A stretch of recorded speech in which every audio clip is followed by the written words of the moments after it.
Halos isang dekada ng mag-asawa sina Tony Gonzaga at Paul Soriano, at biniyayaan ang dalawang anak. Bilang mag-asawa, hindi talaga maiwasan na magkabukingan ng mga ugali.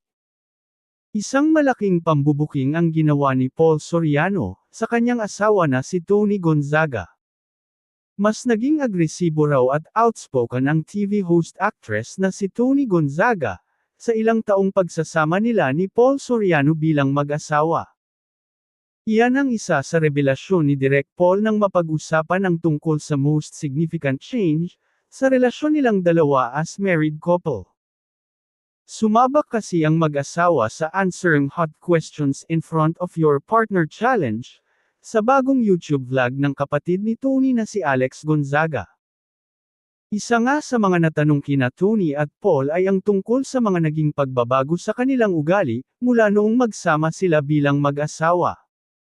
Sagot ng direktor at producer, Mikey and Tin are the same. Very quiet before. Ngayon very outspoken. Communicating more now. Telling me how she feels, what she wants and of course, sweeter. Minsan siya talaga nagyaya ng sex all the time. Sinaway siyang bigla ni Tony nang napunta na ang usapan sa kanilang sex life, ito naman nakakaano eh. Hindi naman nakakatawa yung mga ganoon, sinasama pa yung mga ganon. Pareho kasi sila ng humor ni Alex. Dinadaan nila sa bastos para matawa sila sa isa't isa, ang tila nahihiya pang say ni Tony.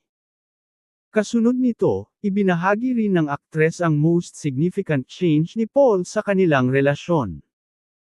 Saad ng aktres, ako, ang significant change kay Paul, ayaw kong i-involve sa anything na ginagawa ni Paul.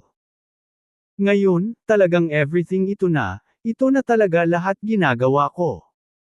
Kasi dati nga wala akong pakialam sa ganun. Ngayon, nakikialam na ako. Lahat pinakikialaman ko na. Ano yan? Sino yan? Anong mayroon dyan?